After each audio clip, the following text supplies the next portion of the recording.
হ্যাঁ, বাংলার চিরায় তো একটি যোগাযোগের মাধ্যম। খাল পার হওয়ার জন্য বা নদী পার হওয়ার জন্য খেয়া নৌকার যে ব্যবস্থা সেটি আমরা দেখতে পাচ্ছি। এই যে শুটকি মাছ শুকাতে দেওয়া হয়েছে, বেশ তীব্র একটা গন্ধ এখান থেকে আসতেছে। মাছ শুকিয়ে গেছে, কিছু কিছু মাছ পচে গেছে। যাই হোক, আমি যে বিষয়টা দেখাতে চাচ্ছি সেটি হচ্ছে যে নদী এবং নদীতে খেয়া,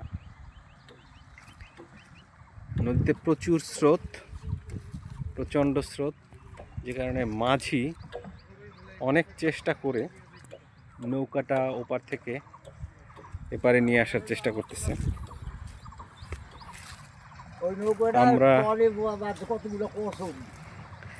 আমরা এই নদীটি পার হয়ে ওই পারে যাব। আমি বিশেষ করে অনেক দিন পরে এই নৌকায় বা খেয়া নৌকায় পার হচ্ছি বা পার হব।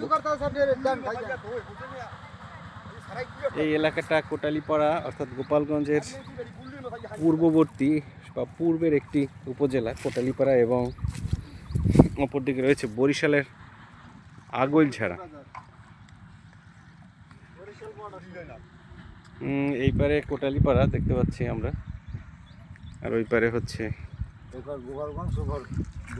বরিশালের আগৈলঝাড়া। গোপালগঞ্জের কোটালীপাড়া এই দিকটা, বরিশালের আগৈলঝাড়া এই দিকটা। আমরা এই খেয়ায় পার হব। মাঝি অনেক কষ্ট করে আমাদের জন্য তার তরিটি নিয়ে আসছেন।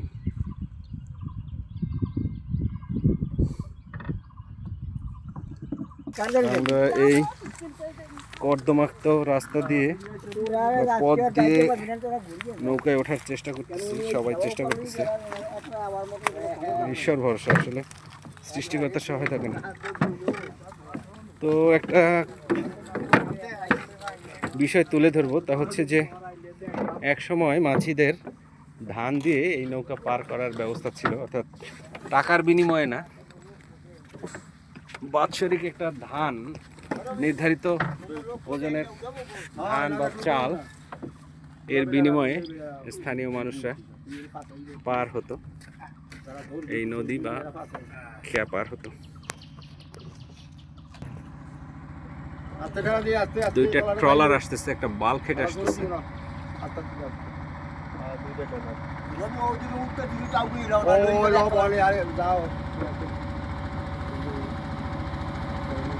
বাল্কহেড আসতেছে, ট্রলার আসতেছে।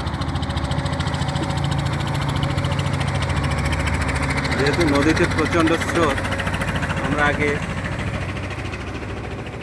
বেশ কিছু দূর উত্তর দিকে এগিয়ে যাব, তারপরে নৌকাটা পূর্ব দিকে নিয়ে যাওয়ার চেষ্টা করা হবে, ফলে নৌকাটি সোজাসুজি বা যথাস্থানে গিয়ে পৌঁছাবে। এখানে একটা ফিজিক্সের একটা সূত্র, একটা ফিজিক্স রয়েছে এর মধ্যে।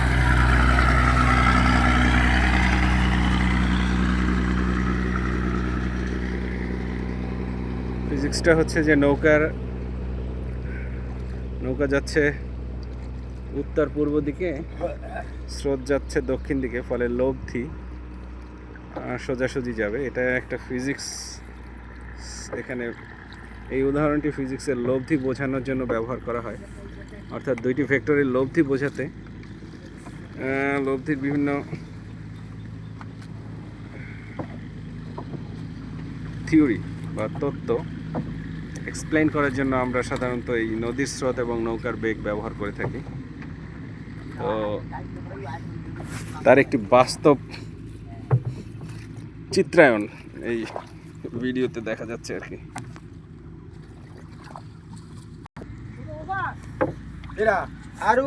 আধুনিককালে মানুষ পয়সা দিয়ে পার হয়। আগে মানুষ, আমরা শ্রীকৃষ্ণ কীর্তনে জানি যে বিভিন্নভাবে কানের সোনার বিনিময়ে হচ্ছে গিয়ে নদী পার হতেন গোপীরা।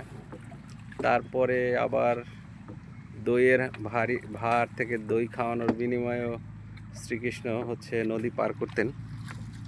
আর অধুনা আমরা তো পকেটের পয়সা দিয়ে পার হই, এছাড়াও স্থানীয় মানুষ বাৎসরিক একটা নির্ধারিত পরিমাণ ধানের বিনিময়ে বা চালের বিনিময়ে মাঝির মাধ্যমে এই নদী পার হয়ে থাকেন। যাই হোক, সবাইকে ধন্যবাদ। এরকম একটি ভিডিও তৈরি করতে পারবো এটা আমি ভাবিনি। হয়ে গেল ঘুরতে ঘুরতে।